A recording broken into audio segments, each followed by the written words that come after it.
باشه تماشاوانی نجام میوانیم سودا کاپلانه سودا خان نویسکارو روزنامه گرکی کرده گلکی سرکتیه دکاری خدا دمکی دریجه نوا کاروبارین مدیا و چاپمنیا کردی دایه سودا خان سر چاوانان آتی درست پاس گلک شادم ت دیوانا میوانه باشه ام دست بگیده دخوازن انک سودا خان ناز بکن سودا کاپلان کیه و پشتر مهیلی بردوام زور سپاس دکم و دست بگیده جبو تماشاوانین تا سلاو و رزی کلشینم براستی از علیم از پرسا بپرسم دی جاری دی قلتقی ده برسی بینم پرسا سودا کاپلان روزنامه‌وانێک از بێژم ji bajarê Amedê ji navçeya Erxeniyê nêzîkî 29 sal e dikarê ragihandinê de me êdî yanî dikarim bêjim ku ber vê qewîtbûnê ve diçim lê tu bêjî çend sal e tu bi ragihandina Kurdî dimijûlî nêzîkî 15-16 sal e berînha tê zanîn ku bi Tirkiyê bi zimanê Kurdî برنامه پیشکش کردن یعنی جی روزنامه و در رادیوی در جناب خاطر قدخه بود جبروی که جی دست بکم جی زمان ترکی دبه دوی سالین 1993 من دست بکر به رادیوی من دست بکر demek درش در رادیوی ده دوره تلویزیون گبون تلویزیون محلی دوان ده من برنامه پیشکش کرد demek de rojnameye de min gotar nivîsand nûçe min nivîsand duvrê Tirkî tu zanî pêvajoyekê dest pê kir êdî Kurdî em bêjin ku rojname çapkirin yan jî televîzyon vekirin serbest bû wê demê jî min jî dest bi êdî bernameyên bi zimanê dayika xwe pêşkeş kirin min jî bi vê awayî dest pê kir destpêk ji bo min bi zehmet bû birastî ji ber ku cara yekem bû ku ez jî bi zimanê xwe nav malê li ber ekranekê ez bername pêşkeş dikim car cara heta ez gelek kelecan dibûm ku min nizanî bû ez ê çawa bername vekim ez ê çawa bigirim yani ev tişt li ser min gelek bi bandor bû gelek cara min ji rehmetê diya xwe jî me dipirsin min digot ka dayê ez ê çawa çi bêjim ez ji mir digot işte qîza min wekî ku tu bi mir dipeyvî bi wê awayî bipeyve wê xelk jî ji te fêm bike çimkî digot ziman divê ku di nava civatê de yanî wek amûrekî ragihandinê be yani herkes ji te gerek fêm bike yani ziman pir wisa şik neke serbest berdi digot min ji bi wê awayî êdî min dest pê kir aliyekî ez bêjim nivîskarî jî di wê demê de dest pê kir min pirtûkek nivîsand destpêk tevî dîsa bi gotara bû di malpera de bi Kurdî nivîsandin heta cara yekem jî min ser jinê Kurd min nivîsand bi gotarekî wê demê jî dîsa kelecanek hebû ku min digot kazê behsa jina çawa bikim yani bi Kurdî dûre min pirtûkek çap kir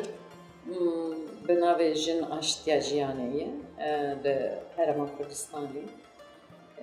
paşî jî min wisa pirtûkekê din demek nêz de bi navê Dîno wek romançe ez dibêjim novelekê min çap kir ew jî bertekek baş bû yani bi vê awayî hê jî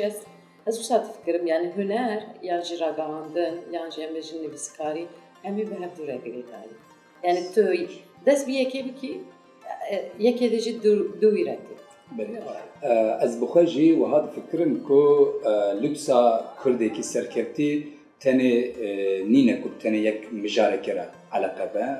rojname gerek dikare be nivîskar jî rojname gerek dikare be zimanzan jî ji ber ku pêdiviya Kurdî û qada Kurdî û xebatên Kurdî bi vî tiştî heye divê Kurdek bi heft destan bi destekê rake heft zeveşan serkeftin her ji bo te saeta te xweş ez gelek karê te dişopînim û vî werî de gelekî jî serkeftî em pişekî jî li ser rola jinê di nava çapemeniya Kurdî de çi ye jin niha di çi rewşê de di nava çapemenî û televîzyonû li pêş kamera û pişt kamerayê rewşa jinê di çapemeniya Kurdî de di çi astê yani li gor salên em bêjin berê gelek pêş veçûye yani jin di qada çapemeniya Kurdî de di her warê de cihê xwe girtiye yani tu bêjî li aliyê kanala aliyê işte rojname radyo kovar, pürtük nivîsandin. Her warî de êdî xwe nîşan didin û dibêjin ku ez jî ferdekê me di nava civakê de ez jî heme ez jî dikarim ev kara bikim. Berê niha tu jî başdanê yani di nava civaka me de civaka Kurda de jinek eger derketa televizyonekê yan jî derketa rojnameyekê wek tiştekî eyb kiribe. Bi wê awayê bi wê çavê lê dinerîn. Ji ber wê yekê jî jin li mal bûn. Yani li ber ekranê nebûn. Nivîsandin belkî hêdî yani hebû. Lê dû re gelek pêşket. Najînê me bername pêşkêş dikirin. Ez bêjim kovara dinivîsînin, gotara dinivîsînin. Êdî ji xwe gelekî bawer in. Yani ji aliyê ziman ve jî ji xwezatê ziman bi dayê dest pê dike. Bi Kurdî ve jî jin bi gorî min bila zilam nexeytin. Ji zilama baştir zimanê xwe bikartînin. Ji ber ku ew dixwazim mesela wek zarokekî xwe bide fêmkirin. Yani temaşevan jî ji bo jinekê bi wê awayî. Yani wekî herkes zarokî wî be û ew divê ku ji wê fêm bikin. Bi wê ez bêjim xebatê xwe zêdetir yani girî dibîne. Heger em van salên dawê binerin bi taybet jî li kanalên em bêjin Herêma Kurdistanê de karmendên jin gelek hene. Yani çi warê pêşkêşkirina bernamê de yan jî di paş bernamê de yani amadekirina bernameyan de wek prodüser jî kar dikin. Li Tirkî jî ev hêdî pêşket. Em dikarin bêjin belkî di medyayên Tirkî de jin zêdetirin. Lê di medyayên Kurdî de jî êdî wek ajans hene, ez bêjim televîzyon işte hene rojname hene. Di wan de jî ew jî êdî xwe didin nîşana. Yani destpêk de wek min got yani ziman û jin li gel hevdû yani tamam dik. Saet xweş be. Niha cenabê we nûnerê Kurdistan TV yê Amedeyê jî di heman dimê de. Ez dixwazim vî tiştî jî fêr bibin. Zehmetiya wek jinekê di nava çapemeniyê de ji ber ku di Kurdî de ji xwe nû ye û li Tirkiyê jî ev tişt probleme ya rast. Yani jineke rojnameger bikeve nava wê mîtîngê wê qerawalxê röportajekî bigire û nizanim çi bigire zehmetiya jina Kurd, geça Kurd yadvan rewşê de çiye gelo. Yani di nava vê hengameyê de zehmetiyê rojnamegeriyê weke jinek çi hene. Jin ji xwezatê di destpêkê de ji ber nasnamaxiya cinsî yani zehmet e di nava civakê de yani ev kara bimeşîne. û ji aliyekê ve jî rojnameyekê jin be bêtir zehmet dibe. Ji ber ku bi çavekî wek dekor li jina tê nerîn. Yani bi wê awayî be dema ku em bêjim ku karmendekê jin wê televizyonekê jî rojnameyekê bibire kar xwediyê işte kanalê ewlî li fîzîka wî dine. Yani kar li gor em bêjim ku ekranê yana rast e ev muhîm e vaqta meriv temaşe bike divê ku çavê meriv jî têr bibe gohê meriv jî têr bibe. Lê bez ev problem di destpêk de bi fîzîkê heye. Yani wek dekor lê dinere bira ekranê tije bike dagire bese wê temaşevan bikişîne ji bo vê kanalê. Ev problemekî mezin e. Yani ji wê aliyê divê ku xwediyê kanala, xwediyê işte rojnameya li jinekê wexta dinare wek ferdekê binare, wek şahsiyetek karakterekê binare, wek karmendekê binare. Ne bes tenê ji aliyê nasnama wê fîzîkî. Ev problemekî mezin e. Di qada da jî dîsa heman bi vê şekliye. Yani jin nikare, işte jin nikare bazde, jin nikare ez bêjim ku her peyvîna bike, jin nikare yani em bêjim ku tevlî bûyera bibe. Jin dikare. Me gelek cara jî dîtiye nûne jî hene. Em bi xwe jî di nava qadê de ne. Wek zilam çawa ku baz dide, jinek jî baz dide. Yani bazdan mabesta min yani ji aliyê karkirinê ve ye. Yani ne ku tu di bûyera de tu baz tu ji xwezatê di nav de ye. Yani ji wê aliyê divê ku nêrîna civatê me re bûbe. Nêrîna çavê zilama ji bo jinekê binare. Çünkü xwediyê kanala jî, xwediyê em bêjin saziyên ragandinê jî piranî zilam in, jin nîne. Yani min nebîstiye bi rastî di تایبش کرده دم نبیسته چون همی خودیوان زلامن یانجی گریدای اشتم بجن سازیه که پارتیه که yani dezgên çapemeni jî serfîn jî alî jî problemê rastî xwediyê televizyona me Neteo TV jî ne televîzyon Zeynep Cagere vê demê em hep pîroz bike ev tiştekî bi rastî jî problem e yani di televizyonên di çapemeniya Tirkî de jî her ew li jinê weke background tê dîtin yani ta di gelek xebatên çapemeniya Tirkî de jî û dîzî û sînema û evên wan de jî jin weke amûr tê bikar anîn yani weke tenê ji bo dîtbariyê tê bikar anîn hêvîdarim ev di medya Kurdî de nebe wekî ya Tirkî yani ev belkî qet nebe piçek em ji wan cuda bin cudahiyekî me ji wan heye li gorî te yani li gor nêrîn em zêde cudayî tune li hin ciya belkî ihtimale yani wexta em temaşa dikin mesela keçik nexweş kir deng nexweşî jî lê ev kara dike lê li hinek saziyê tu dinarî bestenê wek model jin heye û mêjînî yani mêjînîne nizane çi dipirse nizane çi dibêje mêvanek wî hebe nizane pêra biaxife yan jî ji aliyê deng ve me müstekbelê jî bi tira me sohbet kir yani deng gotin jî dor de jî problem heye rengê dengê mesela jinekî ne li gorî çapemeniye yani tu ne mecburî ew jina bidê şoğlandin yani ji ber ku tenê modela fîzîka wê xweş e tu wê dişoğlînî li dengê wî goyê meriv değişîne yani ji em bêjin ku nizane mesela nûçeyekê pêşkeş bike yani ji bernameyekê pêşkeş bike her deng jî ne li gor her em bêjin raportekê dibe raportek heye xemgînî ye divê ku tu ew hêsta bidî dengê xwe yani jî raportek heye ya ji bernameyek heye kêfxweşî ye yani tu nikarî mesela xwe bêşînî yani deng û reng divê ku gel hev du be û mêjî baş e li gorî te ev vî 30 salê dawî çapemeniya Kurdî medyaya Kurdî taybetî televizyonên Kurdî gelekî zêde bin bêjin salên notî û vir de xebatekî vî warî da heye ziman çi qas hate parastin yani ev şansek bû ji bo ku zimanê Kurdî gihîşte dema internetê çikû zimanê me li ber mirinê bû îdî internet datayê tu çi bar bikî dibe ev ji bo Kurdî şansek e lê di çapemeniyên me de di televizyonên me de di kanalê me de Kurdî çi qas hate parastin li gorî te rewşa wî ya anha û dema ku te dest pê kir di navberê de ferqek heye gelo me çi qas helbet ferqek gelek mezin heye min gotiya wexta min bi xwe dest pê kidem nizanî bi ez ê çawa bername vekim ya ji çawa ez ê mêvanê xwe bêjim tuşta mêvanê min filan kes e lê îro ez lê dinerim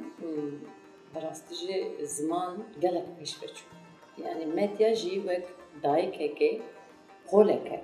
yani ji bo ku tu zimanê xwe pêş bixînî medyayê temaşe dikî divê ku ew zimanê ku di medyayê de jî tê bikar anî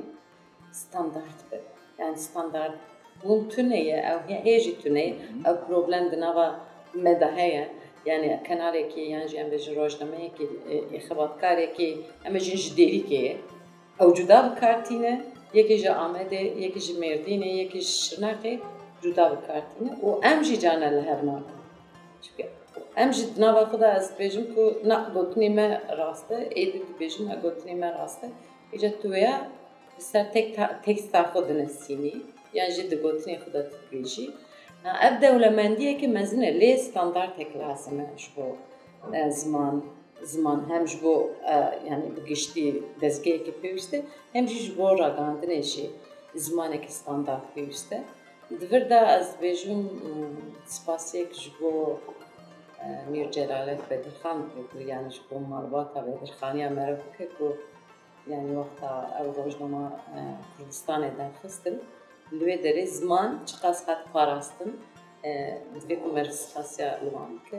ji wê rojê heta ev roj ziman herkî diçe pêş dikeve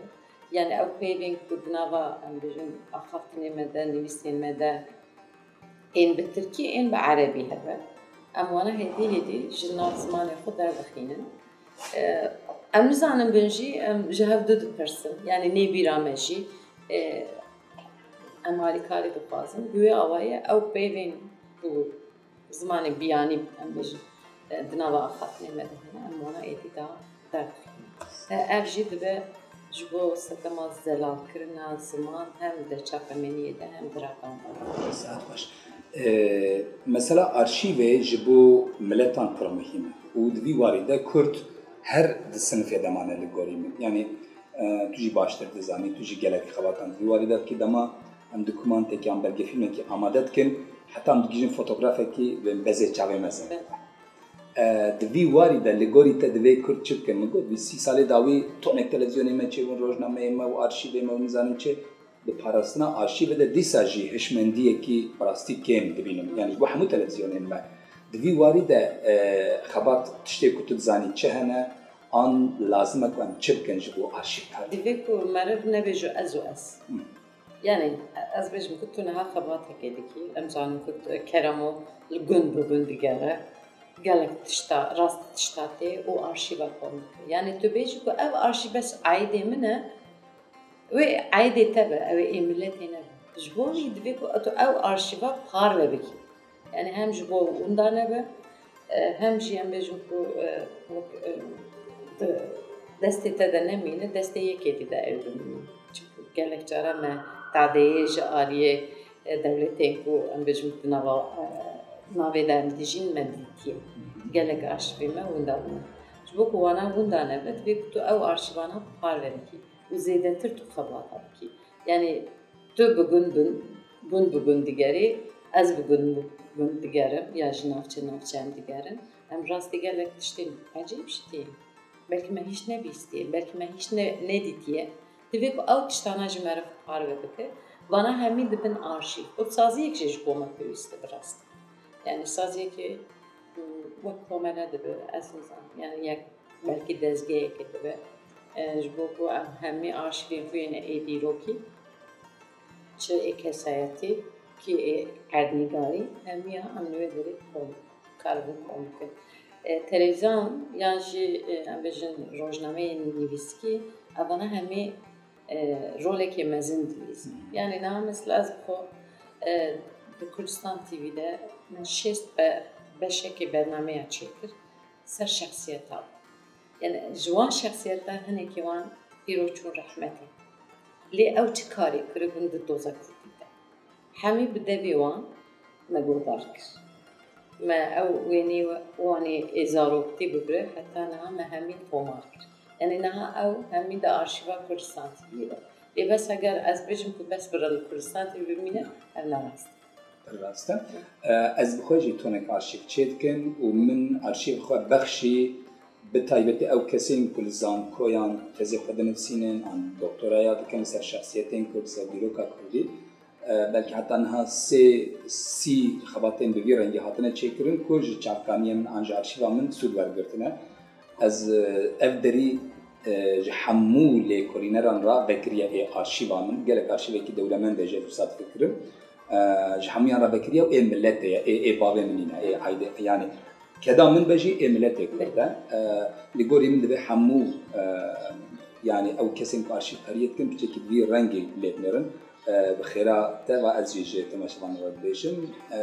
dikarin bi her awayî tenê çavkanî diyar bikin bêjin jê derka me çavkaniya me arşîva Keremoyê ew têrî min dike ji bonî min serbilindiye ev tiştekî pir muhîm e li gorî min Sevda xan mala te ava be serçavên serserên rahetî ez gelek şad bûm karê tê ciwan ez pîroz dikim û silav dez dikişim serçavan serseran rahetî roja te her xweş be